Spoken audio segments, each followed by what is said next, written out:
We go to play attacking because we don't know how to play in other way.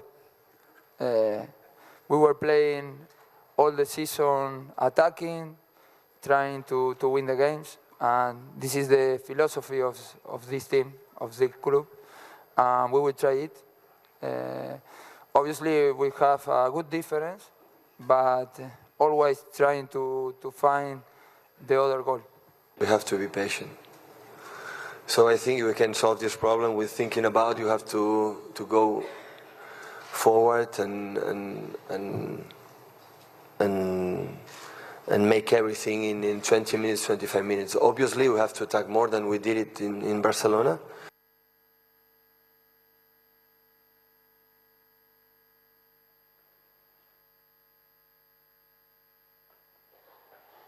Chinasa Iboyens joins me now on this segment of the show. Of course, we're starting with the UEFA Champions League. Now, last week we talked about Bayern, Barcelona. It was going to be tough.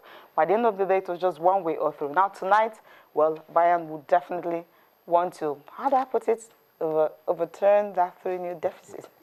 Well, of course, home advantage. The German team will go into this game with the mindset of trying to, get turn over that deficit, the 3-0 game. And if anybody remembers, 2 years ago, or was it 2 years or 3 years ago, when this teams met at this stage of the competition, they were able to get a 3-0 and a 4-0 victory over Barcelona. You could say Barcelona were out of sorts there with Martino as coach and everything.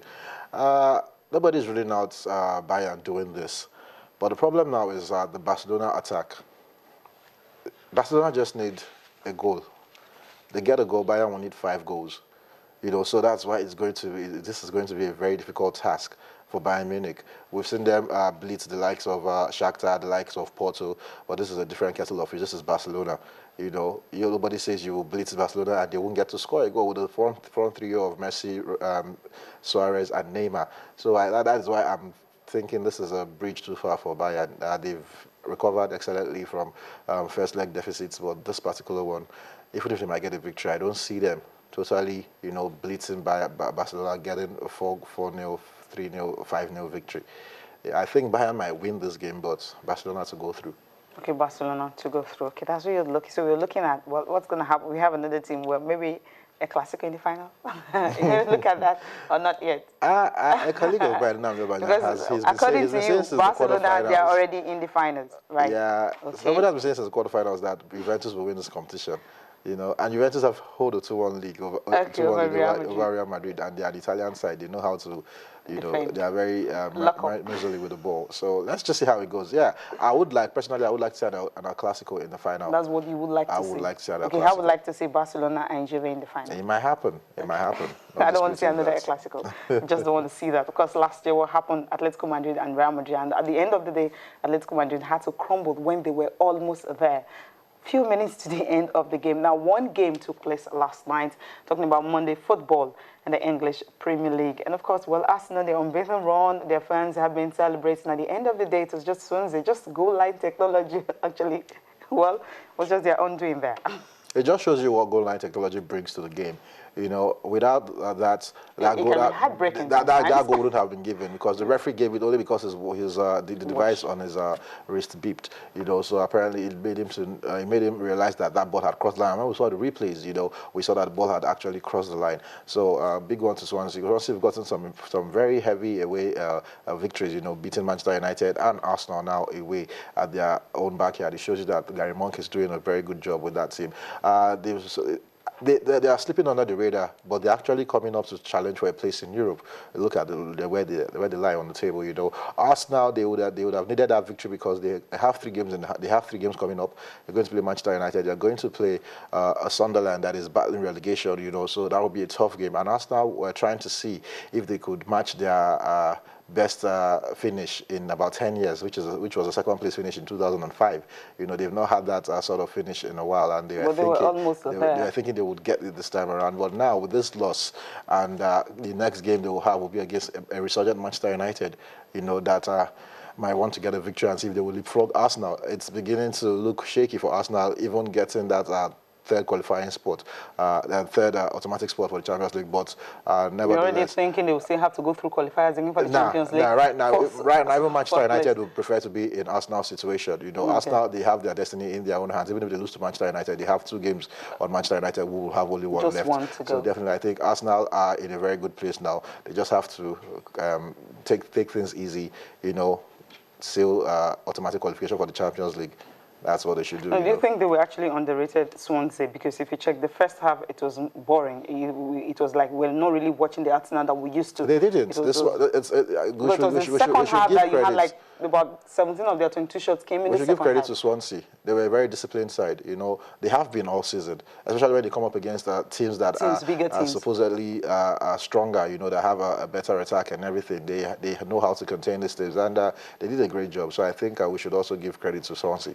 Okay, you know, I'm not saying Arsenal didn't live up to the billion. I think Swansea actually did a good job. A better team. Okay, now Tom Brady. Now this man, he's been suspended. You know, we talked about the Fligate and all the issue and all that, how they went on to win the trophy. $1 million fine on Patriots. Now he's been suspended for 4 games. Now looking at the whole issue, why is it coming out now? Because they had to take a while, you know, for them to come up with it. Because they've already won the title. They've won. It's business to me, yes. You know, they played that game. It was the AFC Championship. Yes, of course. When they played against the Indianapolis Colts, you know, it was a whitewash, yes. in that particular game. And after, you know, I think it was one of the defenders for the Colts, when he intercepted the pass, he took it and he threw it to his own bench, you know, because he noticed that it was sort of inflated. It wasn't like it just came up now. From then until this moment, they've been talking. There was talk about, you know, balls being deflated intentionally and everything. Okay, the investigation was carried out, and they found out that some balls were deflated, and that Tom Brady might have known about it. That's why he was personally suspended. But to me, it doesn't. Well, you know, if he had not, because it's definitely going to help him, right?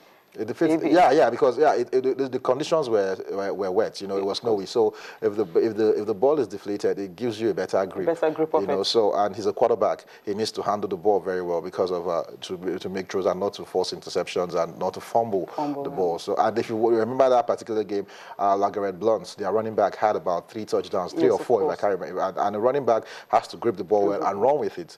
You know, so but it's all. I think it's medicine after that, because they have won the championship. They've won the Super Bowl. They denied the Colts opportunity to go on and play the Seahawks. Would have seen a different result. We don't know. But even somebody from the Colts team came out and said after the game that even if they had used soccer balls, Tom Brady would have still thrown good passes. So I think they just want to set this as a precedent so that in case next time something like this will not happen. $1 million, 4 games of the it's really season. much, because I think Forbes actually they're worth about $2 point something billion. I mean, that's the worth of the club. So just $1 million, just like a throw. It's actually significant. You know, the amount of money they've been fined is significant, $1 million. And the fact that Tom Brady would miss 4 games at the start of the season, I think, is very significant. Okay. Now, finally, NBA, some matches took place. I'm enjoying myself. The series between Chicago and Cleveland is 2 buzzer beaters in the last two games. You know, it's tied. And Washington Wizards were tied on 2-2. Yeah, most of the series are tied. Both of them. Most of the series are tied. Hawks are tied with the Wizards 2-2. There was a buzzer beater in Game 3. Paul Pierce, the 37-year-old man, we thought he was finished. You know, he's come back to. He left Boston Celtics. He's now at Washington Wizards and he's doing a good job. Atlanta Hawks #1 seeds, but they've not been playing like #1 seeds in this postseason. You know, let's just hope that they get their acts right quickly. But Washington will be affected. John Wall has been injured. He's missed the last 3 games, so definitely he won't be playing that one. For Chicago and Cleveland, I think that will go down to the wire. No Kevin Love for Cleveland. No Paul Gasol for Chicago, and I think it's anybody's game to win. And then Golden State apparently doing a good job taking care of Memphis Grizzlies. And also it's getting really exciting. It's interesting. But just that you don't have the traditional teams out there that will have actually. Who are the traditional teams? Okay, well, that's all for the show. Chinese, thank you so much for coming on the program this morning. That's all for the program. Thank you for joining us. Because Business Money is up next. Don't forget, Sport Tonight is at 9 p.m. Toyin Bitoy and crew will be here. Bye for now.